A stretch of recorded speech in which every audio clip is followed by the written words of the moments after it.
Hello everyone, this is doctor Tasneem और आज एक बहुत ही इम्पॉर्टेंट और बहुत ही कॉमन टॉपिक है जो कि हम बिल्कुल जल्दी से डिस्कस करेंगे। तो टॉपिक का नाम है आज के पीसीओएस। तो पीसीओएस का फुल फॉर्म मैं सबसे पहले आपको बता दूं। पीसीओएस का फुल फॉर्म होता है पॉलीसिस्टिक ओवेरियन सिंड्रोम। इसे सिंड्रोम सबसे पहले तो इसलिए कहा जाता है क्योंकि ये बहुत सारे सिम्टम्स का कॉम्बिनेशन है और इंडिया में बहुत ही कॉमन है। हर 5 में से एक महिला जो है वो पीसीओएस से सफ़र कर रही है। एक बहुत ही इम्पॉर्टेंट मिथ जो कि बहुत कॉमन है हमारी इंडियन पॉपुलेशन में कि जो भी पीसीओएस से सफ़र कर रहा है वो मोटे होंगे या ओबेस होंगे। तो ऐसा नहीं है। पीसीओएस 2 तरह का होता है। एक होता है थिन पीसीओएस, एक होता है जिसमें पेशेंट ओबेस होते हैं। तो दोनों में जो सिम्टम्स होते हैं वो अलग हो सकते हैं और सिमिलर भी हो सकते हैं। तो मोस्टली जो मोस्ट कॉमन सिम्टम पेशेंट को होता है वो होता है मेंस्ट्रुअल इरेगुलरिटी।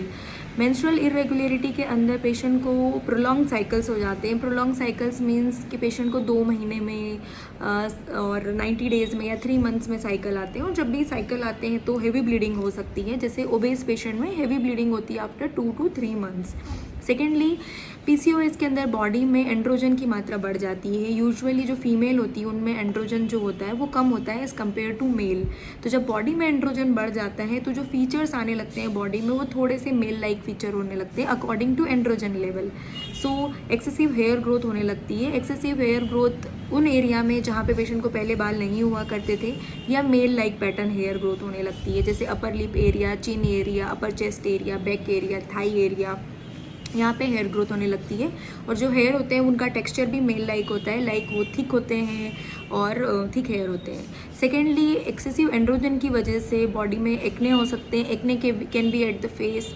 एक्ने जो होते हैं वो फेस पे हो सकते हैं। इट कैन बी चेस्ट और बैक एरिया पे हो सकते हैं। Secondly, because of hormonal disbalance की वजह से और अदर फीचर्स लाइक पेशेंट जो होता है वो फिजिकल अपीयरेंस से भी अपना डिस्टर्ब रहता है, लाइक ओबेस है, एक्ने है, एक्सेसिव फेशियल हेयर है। तो मूड चेंजेस जो होते हैं पीसीओएस में वो बहुत कॉमन है। It can be because of hormonal disbalance और it can be because of the physical appearance of the patient. Secondly, it can be associate with the fatigue, lethargy and weight trouble. तो ये सब चीज़ें हैं जो कि PCOS में बहुत कॉमन है। तो सबसे पहले तो ये है कि पीसीओएस बहुत ही कॉमन प्रॉब्लम है and this is the lifestyle problem. जब हमारा लाइफस्टाइल उतना अच्छा नहीं होता है, उतना हेल्दी नहीं होता है, लाइक हमारा फिजिकल एक्टिविटी नहीं हो पा रहा है या हमारी फूड हैबिट अच्छी नहीं है या हम पहले से ही ओबेस है, तो इंसुलिन रेजिस्टेंस बहुत जल्दी होता है। तो इट्स अ विशियस साइकिल हम बोल सकते हैं कि obesity can lead to PCOS and PCOS can lead to obesity. So 20 to 30% of cases a thin patient can have PCOS. तो डायग्नोसिस के लिए कुछ नहीं करना है इसके अंदर। अगर पेशेंट आपको खुद को अगर ये कंप्लेन है कि आपके मेंसेस जो हैं बहुत इरेगुलर आते हैं, आपको एक्ने हो रहे, suddenly you can notice excessive facial hair and mood swings हो रहे हैं, वेट गेन हो रहा है, तो आप आपके जो भी नियरेस्ट गायनिकोलॉजिस्ट है आप उनको कंसल्ट करो and they will advise some test and scan and after that the most important thing you can do by yourself to reduce the PCOS symptoms like exercise. The physical activity is very important. You can reduce your weight, you can just change your lifestyle, you can change your food habits. तो आप खाने में आपका बहुत कुछ change करना है, like you have to avoid the outside food and junk food and you have to shift to a healthy food habit. तो आपको मेन जो आपका है वो आपका फूड हैबिट से ठीक होगा और दूसरा आपका एक्सरसाइज। और क्या क्या ट्रीटमेंट ऑप्शन है पीसीओएस के लिए, तो इसमें एक ऑप्शन है मायोइनिसिटोल सप्लीमेंट्स। अदर ऑप्शन में ओरल हाइपोग्लाइसेमिक एजेंट जो कि आपकी इंसुलिन रेजिस्टेंस को इम्प्रूव करेंगे। ये हर एक पेशेंट के लिए नहीं है, ये हमेशा आपके जो गायनिकोलॉजिस्ट है, आपके डॉक्टर है, उनकी गाइडेंस, उनके प्रिस्क्रिप्शन के बाद ही दिया जाएगा। जिसमें बेस्ट ऑप्शन है मेटफॉर्मिन। सेकेंड, अगर आप अनमैरिड है या फिर आप मैरिड है बट अभी बेबी के लिए प्लान नहीं कर रहे हैं, so for your menstrual irregularity you can switch to oral contraception pill, OCPs जिन्हें हम बोलते हैं। वो आपके मेंस्ट्रुअल जो आपके पीरियड्स हैं उनको रेगुलर करने में बहुत हेल्प करेंगी। Secondly, for acne you can visit your gynaecologist as well as dermatologist. उसमें आप आपके एंटी एक्ने मेडिकेशन ले सकते हैं which can be oral supplement और अ लोकल एप्लीकेशन। दूसरा हर्सुडिज्म की बात करेंगे, which is excessive facial hair which is male like pattern, जो आपको PCOS का एक सिम्टम है।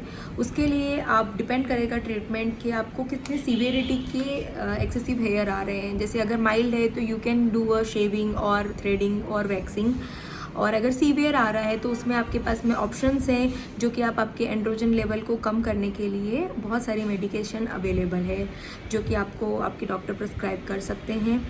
तीसरा एक बहुत ही इम्पॉर्टेंट इसका सिम्टम्स बोल सकते हैं या एक फ़ीचर है जिसमें पेशेंट हमारे पास अधिकतर OPD में आते हैं, वो है infertility.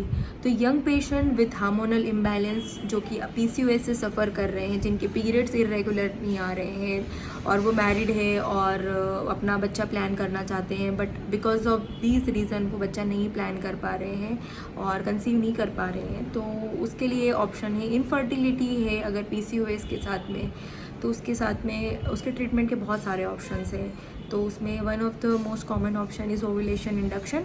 We have various medication for the ovulation induction, but the most important drug which we are using in PCOS patient with infertility is letrozole. So that's all about this video, जो कि मैंने आपको बताया what all are symptoms, how can you diagnose PCOS and what all are treatment options for the PCOS। But better है आप self diagnose करने के बाद में, if you have any doubt just do visit your gynaecologist and do not take medication by any pharmacist और medical store.